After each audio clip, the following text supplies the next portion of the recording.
Dans cette capsule, on va parler des référentiels accélérés. On va commencer, je vais définir qu'est-ce que c'est tout à l'heure un référentiel accéléré, mais on va commencer par le petit vidéo qui est ici. C'est un manège. Vous avez peut-être déjà embarqué dans un manège de ce type-là. Des fois, ça s'appelle un graviton. On peut voir un petit peu la bourse qui est accrochée ici, qu'est-ce qui se passe. Et puis, les participants ici là, qui sont montés sur le mur. Donc, c'est un manège en fait qui tourne en rond. Donc, les enfants ici sont plaqués sur le mur. Donc, il y a une force, entre guillemets, qui les pousse sur le mur. Alors voilà, on voit ici quelques enfants. Il y en a un ici là, qui est en train d'essayer de se lever sur le mur. Il y a de la difficulté, donc il y a vraiment une force qui le pousse sur le mur. On va regarder une autre vidéo ici. J'utilise une vidéo de, bon, ça s'appelle Smarter Everyday, la chaîne en question. Il fait des vidéos de science. Vous voyez ce qui se passe ici. On a mis une espèce de pendule, un poids, sur au plafond d'une voiture. Et alors, on voit qu'est-ce qui se passe avec le poids. Il s'en va vers l'arrière de la voiture. Ici, il s'en vient vers nous parce qu'il est en train de faire le tour de sa maison, donc il est en train de tourner. Alors, les deux exemples qu'on vient de voir, c'est des exemples de référentiels accélérés. On va essayer de comprendre qu'est-ce qui se passe avec les images qui sont ici. Ici, on a un camion qui est en mouvement à vitesse constante. Donc, on a Antoine qui est en arrière du camion et il y a aussi un ballon de soccer. Le ballon de soccer ne se déplace pas par rapport au camion. Donc, il est juste déposé sur la plateforme du camion. Et tant et aussi longtemps que le camion va à vitesse constante, le ballon va rester au repos par rapport au camion. Évidemment, si le camion est ouvert, comme c'est le cas ici, ce ne sera probablement pas le cas, parce que si le camion avance à vitesse constante, il y a de fortes chances qu'il y a de l'air qui se déplace vers l'arrière par rapport au camion. Donc, cet air-là va créer une résistance sur le ballon et donc va le faire rouler vers l'arrière du camion. Mais imaginons ici qu'on a une cabine fermée, par exemple. Supposons qu'elle est en plexiglas transparent, puis ça nous permet de voir à travers. Donc, à ce moment-là, ça va bloquer le vent, l'air, et donc le ballon pourrait bien rester fixe par rapport au camion tant que le camion va avancer à vitesse constante. Supposons que maintenant le camion freine. Alors on l'a représenté ici à droite. La flèche en rouge ici en bas, c'est l'accélération du camion. Donc le camion décélère en fait, donc il a une accélération vers l'arrière. Alors qu'est-ce qui va se passer au moment où le camion va freiner? Bien sûr, le ballon va s'en aller vers Antoine tout à coup. Donc un peu la même chose qui vient de se passer avec notre poids qui allait vers l'arrière du véhicule parce que le véhicule accélérait vers l'avant. Donc, du point de vue du camion, du point de vue d'Antoine, on peut dire que c'est comme s'il y avait une force tout à coup qui était appliquée sur le ballon vers Antoine. Cette force-là est en sens opposé de l'accélération du camion. Donc, l'accélération du camion est vers l'arrière, c'est une décélération. Donc, on a ici une force en sens opposé. On avait la même chose dans le premier vidéo avec les enfants. Dans le fond, le manège tournait, donc, pour tourner, on sait qu'on a une accélération qui doit être dirigée vers le centre de la trajectoire. Donc, ça veut dire que le manège était accéléré vers le centre. Les murs du manège sont accélérés vers le centre. Donc, il y a une force fictive, on va l'appeler comme ça, sur les occupants du manège qui sont vers l'extérieur. Autrement dit, du point de vue du manège, c'est comme si tout d'un coup, il y avait une espèce de champ gravitationnel qui poussait tous les objets vers l'extérieur du virage. Ici, on a une accélération du ballon vers l'avant. Donc, du point de vue du référentiel du camion, c'est comme s'il y avait un champ gravitationnel vers l'avant du camion. S'il y avait d'autres choses que le ballon, mettons qu'il y aurait une table ici, la table aussi subirait une accélération vers l'avant du camion. Donc, c'est comme si vraiment il y avait un champ gravitationnel à l'intérieur du camion qui va, dans le fond, à l'inverse de l'accélération du camion. Puis c'est vraiment comme un champ gravitationnel parce que la force ou la pseudo-force serait proportionnelle à la masse, en fait. Donc, c'est exactement comme si on venait de créer un champ gravitationnel. Alors, il faut bien dire que ce champ-là n'existe pas ou cette force-là n'existe pas parce que en réalité, le ballon ne fait que rester à sa place, c'est-à-dire il garde sa vitesse constante. Il était animé ici d'une vitesse constante, donc quand le camion se met à freiner, le ballon n'a que tendance à garder sa vitesse constante. Donc, il va, par rapport au sol, par rapport à Isabelle, le ballon va juste garder sa vitesse constante, mais par contre, par rapport au camion, qui lui est en train de décélérer, ben c'est comme si le ballon avait une accélération vers l'avant. Mais euh, ce n'est une accélération que du point de vue du camion. Alors, comme il y a une accélération du point de vue du camion, ben, on peut dire que c'est comme s'il y avait une force fictive, on va l'appeler comme ça, du point de vue du camion. Et cette force fictive-là serait égale à la masse du ballon fois son accélération. Et son accélération serait l'inverse de celle du camion. Donc, je vais l'écrire comme ça, moins A REF pour référentiel. Parce que le camion, on va l'appeler un référentiel. Donc, on dit que c'est un référentiel accéléré. Donc, dans un référentiel accéléré, il existe des forces fictives où on peut décrire le mouvement des objets en ajoutant des forces fictives. La force fictive est égale à moins la masse de l'objet fois l'accélération du référentiel. Je vais faire un petit exercice ici semblable un petit peu aux deuxièmes vidéos qu'on a vues. On a accroché un pendule au plafond d'un camion ici. Et puis le camion accélère. On mesure ici pendant l'accélération un angle par rapport à la verticale de 20 degrés. Et on nous demande de calculer avec ça quelle est l'accélération du camion. Donc, ce que l'on fait, c'est que on fait un diagramme des forces et puis on place une force supplémentaire justement parce qu'on va le faire du point de vue du camion. On va placer une force fictive. Donc, par exemple, si je viens reprendre mon pendule ici, eh bien, quelles sont les forces? Bien, il va y avoir son poids vers le bas, donc FG égale MG, comme ceci. Et là, il y a une corde accrochée à cet objet-là, donc il va y avoir une force de tension, T. Et du point de vue du camion, l'objet ne pourrait pas être en équilibre comme ça. Donc l'objet présentement, il est en équilibre. Alors s'il est en équilibre, c'est qu'il y a une force comme ceci, qui justement, c'est notre force fictive, qui va être vers la gauche. La force fictive est toujours à l'opposé de l'accélération du camion. Donc, on sait tout de suite que l'accélération ici du camion va être vers l'avant comme ça. Donc, notre camion est vraiment en train d'accélérer. Donc, on place notre force fictive comme ça. Puis ensuite, on peut avec ça appliquer les lois de Newton. Donc, on va avoir ici, on va décomposer notre tension avec l'angle de 20 degrés qui est connu ici. Alors, notre système d'axe va être comme ceci, donc XY. C'est un système d'axe qui est lié au camion. Selon l'axe des X, alors on va dire notre objet est à l'équilibre pendant l'accélération, donc il reste là sans bouger. Ça veut dire quoi? Ça veut dire la somme des forces en X est égale à 0. Donc somme des forces en X, qu'est-ce qu'on a? On a la tension dans la corde, ici qui a une composante en X qui va être T sinus de 20. Donc T sinus de 20. Et on a notre force fictive qui est vers l'arrière, donc moins la force fictive. Le poids n'a pas de composante en X, donc la somme des deux donne 0. On a deux inconnus.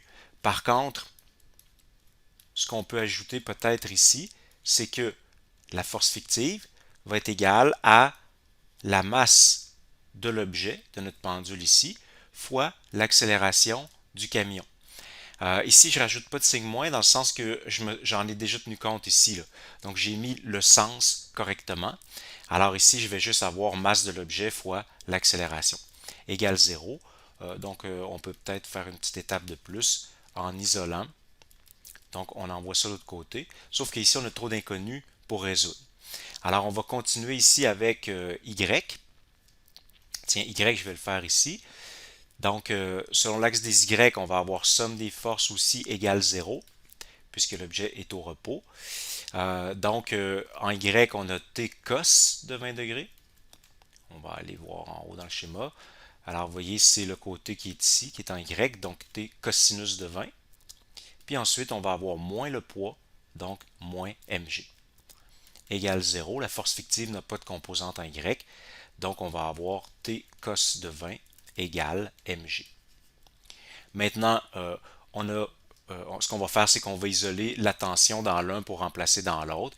Par exemple, je pourrais finir de l'isoler ici en y en disant je vais avoir T égale mg sur cosinus de 20. Puis je vais aller le remplacer dans mon équation ici. Alors j'aurai mg sur cos de 20 fois sinus de 20 égale ma. Et bien sûr, la masse s'annule de chaque côté. Et puis ensuite, je vais avoir une tangente de 20. Donc, l'accélération de mon camion, ça sera g fois la tangente de 20. On pourrait trouver donc l'accélération comme ça. Je pourrais peut-être ajouter une autre question. Supposons que je vous demandais de calculer la vitesse du camion. Vous voyez, cette question-là, c'est impossible à répondre en fait. On ne peut absolument pas répondre à cette question-là parce que la vitesse n'a pas d'influence sur le mouvement du pendule. Donc, il n'y a absolument rien qui nous permettrait de calculer la vitesse du camion avec ces informations-là. Bien sûr, si le camion avance sur la route, puis qu'on utilise un GPS ou qu'on regarde à l'extérieur puis qu'on prend des mesures quelconques, là, il y a moyen de calculer la vitesse du camion par rapport au sol, par exemple. On va voir ici un autre exemple de force fictive dans un référentiel accéléré. Alors, vous avez vu ce qui s'est passé avec la balle. On a une caméra ici qui est fixée sur une plateforme, mais la plateforme est en rotation. Et on a des personnes sur le côté ici qui lancent une balle sur la plateforme. Donc, ils la lancent tout simplement en ligne droite, mais vous voyez, on va le voir encore. Alors, vous voyez ce qui se passe avec la balle. La balle décrit une trajectoire circulaire. Alors, du point de vue de la plateforme, si on prend la plateforme comme système de référence, il y a donc une force fictive. Il semble y avoir une force. Ici, j'ai repris une image là où la balle était lancée. Alors, la balle a été lancée ici, puis elle a fait une trajectoire comme ça. Alors, si on tient à décrire le mouvement de la balle du point de vue du système de référence de la plateforme, bien, on devra introduire une force fictive à ce moment-là, une force qui va être à l'inverse de l'accélération. Cette force-là, on l'appelle la force de Coriolis, en fait. C'est dans tout référentiel qui est en rotation, il y a une force fictive où on doit invoquer une force fictive pour décrire le mouvement de l'objet qu'on appelle la force de Coriolis. Alors ici, on a une autre petite vidéo pour comprendre l'origine de la force de Coriolis. Vous avez deux personnes qui se lancent un ballon en ligne droite.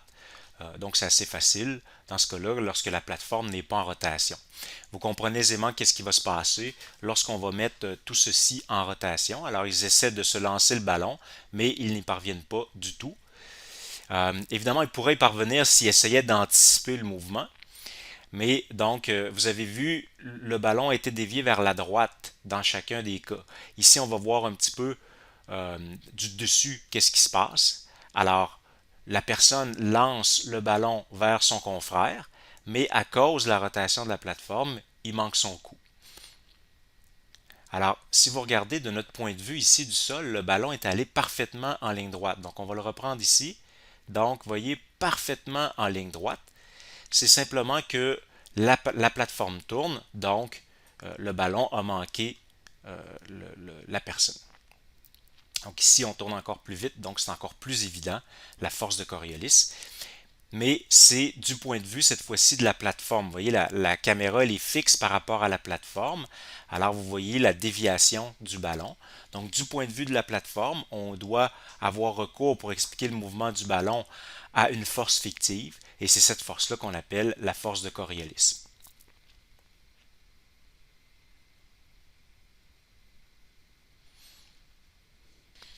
Ici, on a une petite animation qui va nous expliquer l'effet de la force de Coriolis sur les systèmes météo sur Terre.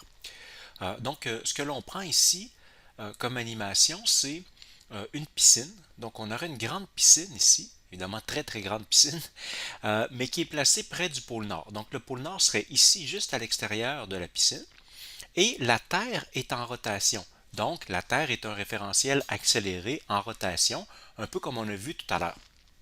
Ce qui fait que, alors la Terre est en rotation dans le sens, vu du pôle Nord, dans le sens anti-horaire. Ce qui fait que, imaginez que vous êtes, pour faire un peu comme tantôt, il y a quelqu'un d'assis juste à l'extérieur de la piscine ici, puis il y en a un autre sur l'autre extrémité. Et les deux se lancent un ballon. Donc, qu'est-ce qui va se passer? La même chose que tout à l'heure, le ballon ici qui est lancé vers nous va dévier comme ça vers sa droite, donc vers notre gauche. Et le ballon qui est lancé par la personne qui est ici vers là-bas, va être dévié vers sa droite aussi. Ici, on a les flèches qui représentent la vitesse des gouttelettes d'eau vues de l'extérieur. Donc, le pôle Nord est ici en bas, là.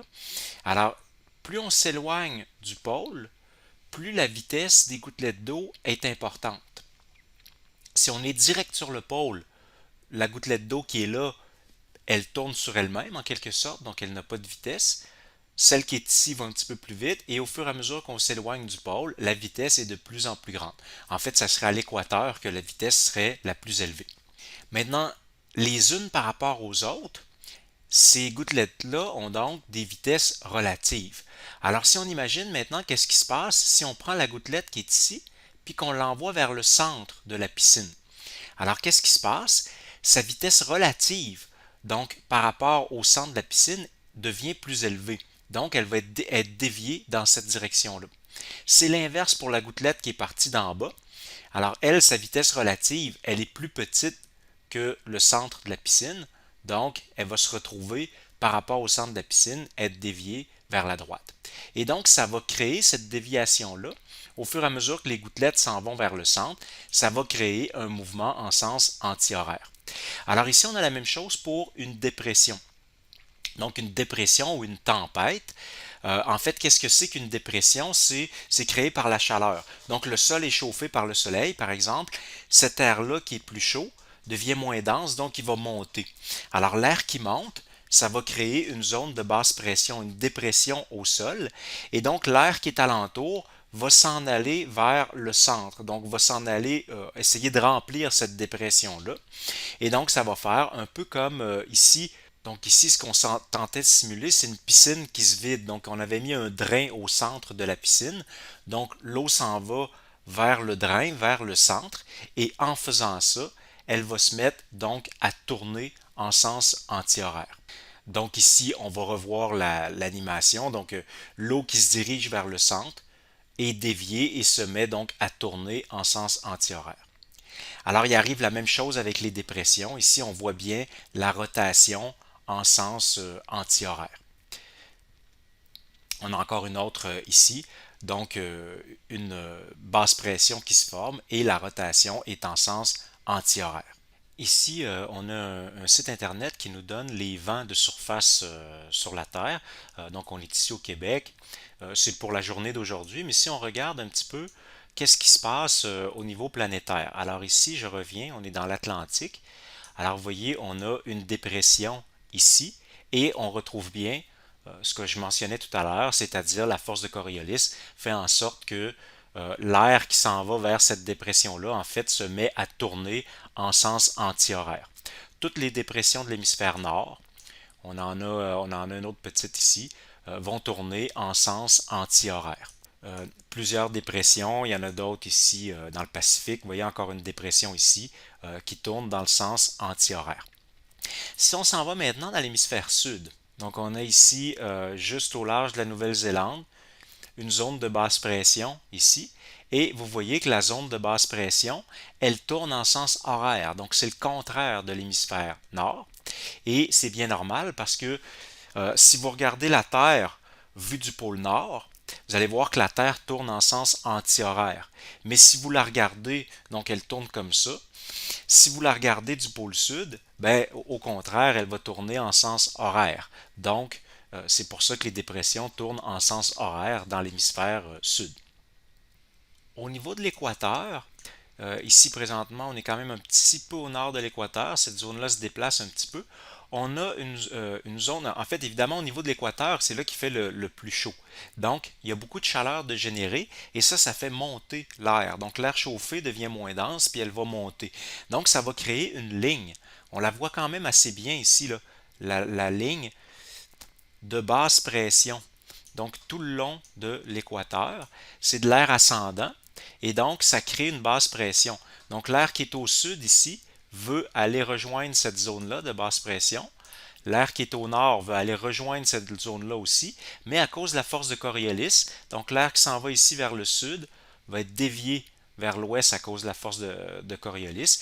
Et même chose ici, l'air qui est au sud, qui veut s'en aller vers la zone de basse pression équatoriale, va être dévié comme ça vers la gauche, dans l'hémisphère sud, donc vers l'ouest. Et donc, ça crée comme ça ce qu'on appelle les alizés, donc les vents qui vont d'est en ouest dans les deux océans. Donc, on voit ici, on est dans l'océan Atlantique, on a la même chose. Vous voyez les vents d'est ici, dans le sud, on a la même chose. Alors, pour conclure la capsule, disons que lorsqu'on a affaire à un référentiel accéléré et qu'on veut décrire le mouvement des objets à partir de ce référentiel accéléré-là, bien, on doit introduire une force fictive et la force fictive va être égale à la masse de l'objet qui subit cette force fictive-là fois moins l'accélération du référentiel. Donc, on va parler de la force de Coriolis si on est dans un référentiel en rotation. S'ajoute à ça la force centrifuge. Donc, comme le manège qu'on a vu en début de capsule, on avait une force centrifuge. La force centrifuge, c'est une force fictive dans un référentiel accéléré.